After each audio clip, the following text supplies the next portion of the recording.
කියන තරම් යකා කළු නැහැ. 2026 අප්‍රේල් මාසේ 17 වෙනිදා පෙරවරු 5:38ට යෙදෙන සුබ මොහොත ශනික රාජකාරී කටයුතු සඳහා පිටත් වෙලා යන්න දීපු ඒ නැකත මේ නැකත් සීට්ටුවේ තිබෙන අති ප්‍රබලම නැකත බවට අද පත් වෙලා තිනවා. මේ මොහොතෙහිදී මීන ලග්නය නැගෙනහිර සිතිජයේ උදා වෙලා ඒ ලග්න ස්ථානයේහි කුජ ග්‍රහයා තැන්පත් වෙලා රුචග කියනු ලබන්නා වූ මහා පුරුෂ යෝගය යොදලා තිනවා. ඒ වගේම ලග්න ස්ථානයේ ඉන්නා වූ චන්ද්‍රයාගෙන් හතරවැන්නේ ගුරු ග්‍රහයා තැන්පත් වෙලා ගජකේශරී කියන මහා පුරුෂ යෝගය යෙදිලා තියෙනවා. ඒ වගේම රවි ග්‍රහයා මේස රාශී ගත වෙලා මයුරපාල යෝගය යොදලා තියෙනවා. ඒ වගේම ලග්න ස්ථානය හතරවැන්න කියන ස්ථාන දෙක පාදක කරගෙන මහා පරිවර්තන යෝගයක් යෙදිලා තියෙනවා. ඒ වගේම මේ මොහොතේදී ਸਰවාර්ථ සිද්ධි යෝගයකින් බලවන්ත වෙච්ච අවස්ථාවක් බවට පත් වෙලා තියෙනවා. ඒ වගේම ශිඛර පංචාංග ග්‍රහස්පුට ලිත් අත්පොතෙහි දැක්වෙන පරිදි චතුර්ථ ශක්තිය මත ප්‍රබල බලවන්ත ස්වභාවයක් විශ්වයේ පෘථුවිය කරා ළඟා වෙනවා. එනිසා මේ අවස්ථාවේදී යන්නේන ගමන බිමනේදී අලුතින් පටන් ගන්නා කාර්යයේදී බලාපොරොත්තු රහිත අයවලුන්ගෙන් පවා විශේෂ ආශිර්වාද විශේෂ උදව්පකාර ලැබෙනවා. රැකී රක්ෂාවෙන් උසස් වීමක් බලාපොරොත්තුවක් තියෙනවා නම් ඒවා සඳහා නොදන්නා වූ නොහිතුවා වූ අයගෙන් පවා ඔන්න සහයෝගය ලැබෙනවා. ඒ වගේම ශීඝ්‍ර දියුණුවක් ඇති කර ගන්නට පුළුවන්කමක් පවතිනවා යම්කිසි දෙයක් අලුතින් ආරම්භ කළොතින්. මෙන්න මේ වාගේ බලගතු ප්‍රබල නැකතක් තමයි ඔය 17 වෙනිදා පෙරවරු 5:38ට යෙදිලා තියෙන්නේ. ඒ නිසා වගකීමෙන් යුතුව අපි කියන්නේ කිසිදු බයක් සැකක් නොමැතිව අන්න ඒ මොහොතේදී ශනික රාජකාරී කටයුත්තක් ව්‍යාපාරික කටයුත්තක් ඔබේ රැකී රක්ෂාවල් හා ව්‍යාපාර කටයුතු හා සම්බන්ධව ආදායම් උපදවා ගැනීම හා සම්බන්ධව යන්න අවශ්‍ය වෙලා තියෙනවා නම් ජයෝ මුනින්දස්ස සුබෝධි මූලේ කියනු ලබන්නා වූ ගාතාවත් ප්‍රකාශ කරමින් දකුණු පාය පෙරට තියාගෙන පිටත් වෙලා යන්නට පුළුවන්කමක් බලපවත්වනු ලබනවා. මේ අවස්ථාවේදී ගැටලුවක් තියෙනවා යම් කෙනෙකුට බොහෝ විට මීන ලග්නයේ කුම්භ නවාංශකය ක්‍රියාත්මක වෙන නිසා මීන ලග්නයේ කුම්භ නවාංශකය කියලා කියන්නේ ඒ ලග්නයේ 8 වෙනි නවාංශකය. ලග්නයෙන් 8 වෙනි නවාංශකය මීට පෙර ආතුව අවුරුදු වලදී නැකත් සීට්ටු හදන්නා වූ නැකත් මණ්ඩල මගින් නිර්දේශ කරලා සංස්කෘතික අමාත්‍යාංශය විසින් ප්‍රකාශයට පත් කරපු එකක්. ඒ 2013 අවුරුද්දේ අප්‍රේල් 14 වෙනිදා පූර්ව භාග 4:06ට ඔන්න ලිපගිනි මෙලෙව්වා. ඒ අවස්ථාවේදී තිබුණා කුම්භ ලග්නයේ වෘෂභ නවාංශකය. එතකොට ඒක 8 වෙනි නවාංශකයනේ.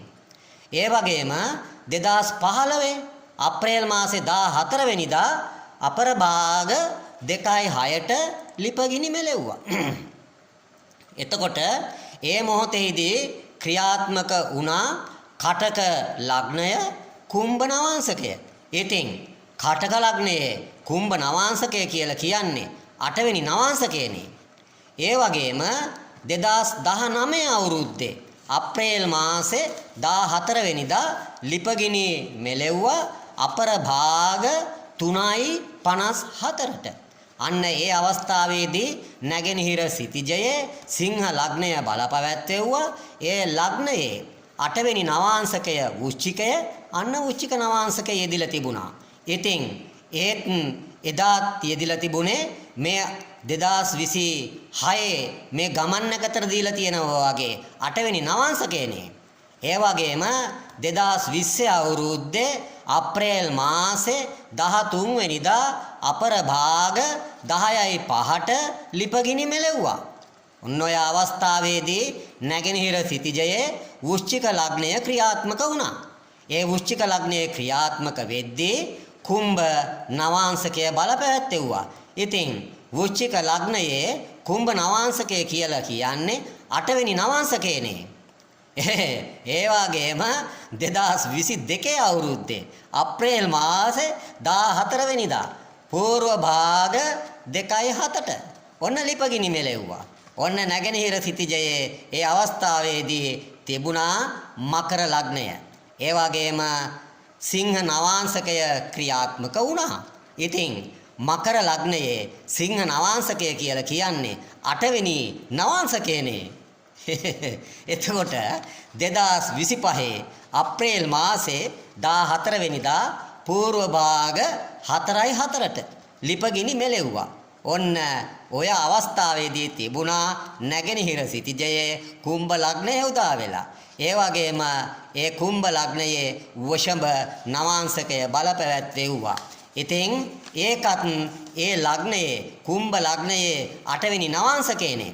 ඉතින් මේ ගමන රත්තරිය බලවත්යිනේ ඔය ලිපගිනි මොලව ගන්නවයි කියන එක. එතකොට මේ ලිපගිනි මොලවා ගැනීමේදී මෙන්න සංස්කෘතික අමාත්‍යාංශයේ කාලේ ඔන්න 8 වෙනි නවාංශකය උදා වුණා වූ ලග්නයෙන් 8 වෙනි නවාංශකය ගත්තු විලාසය. ඉතින් ඒ නිසා මේක මේ නැකත පිළිබඳව තියෙන ගැටලුවක් ප්‍රශ්නයක් නෙමෙයි. ලිත් සකස් කරන ලිත් කර්තෘවරු 6 දෙනෙක් තවත් ප්‍රවීණ ජ්‍යොතිර්වේදීන් 4 දෙනෙක් එකතු වෙලා 10 දෙනෙකුගෙන් යුක්තව මේ නැකත් සකස් කරන්නට යෙදුණා. සංස්කෘතික අමාත්‍යාංශය ඒවා පිළිගනු ලැබුවා ප්‍රසිද්ධ කළා. දැන් තියෙන්නේ ඒ නැකතේ තියෙන දෝෂය නෙමෙයි. මේ ඇත්තෝ හදාපුම නැකතුත් තියෙනවානේ ওই විදියට 8 වෙනි නවාංශකේ අරගෙන. ඉතින් එහෙනම් මේක ඒ නැකතේ තියෙන දෝෂයක් නෙමෙයි. නැකත් හදපු අය හා සමග තියෙන වෛරයක්. එහෙම නැත්නම් රටේ ජනතාව නැකත් පිළිපදින ජනතාව සුඛිත මුදිත වේවි. රට සුඛිත මුදිත වේවි. ජනතාවට යමක්කමක් වැඩිපුර සැලසේවි ලැබේවි. අතමිට සරු වේවි කියන දෙයට ඊර්ෂ්‍යා කුහකකමක් තියනා වූ ඇත්තන්ගේ මේ ප්‍රකාශ නිසා ජනතාව මුලා වෙන්නට ඉඩ තියෙනවා. එහෙම මුලා වෙන්නට අවශ්‍ය නැහැ. ඒ ප්‍රකාශ කරන ඇත්තන්ම ඔය නැකත් හදලා තියෙනවා ඒ කාල සීමාවල් තුලදී. උදා වෙච්ච ලග්නයේ 8 වෙනි නවාංශකයේ එතකොට අදටද මේ වළංගු වෙන්නේ නැත්තේ? එදා වළංගු වුණා, අද වළංගු වෙන්නේ නැහැ. ඒක පුදුමම කතාවක් නේ මේක. මේ නිසා ඔබ කිසිදු බයක් සැකක් නොමැතිව මේ මොහොතට ඔන්න ඔය නැකත පාදක කරගෙන ඔබේ ගමන බිමන ඔබේ ව්‍යාපාරික කටයුතු වලට යාමට ඔබේ රැකියා කටයුතු යාමට ඔන්න යොදා ගන්න වගකීමෙන් යුතුව කියන්නේ ඔබට සෞභාග්‍ය සිරිසෙත ළඟා වෙනවා ඇති. උදා වෙන්නා වූ නව සූර්ය වර්ෂය ඔබට සුබම සුබ අලුත් අවුරුද්දක් වේවා කියලා අපි අදිෂ්ඨාන කරනු ලබනවා, ප්‍රාර්ථනා කරනු ලබනවා. සැමට තෙරුවන් සරණයි.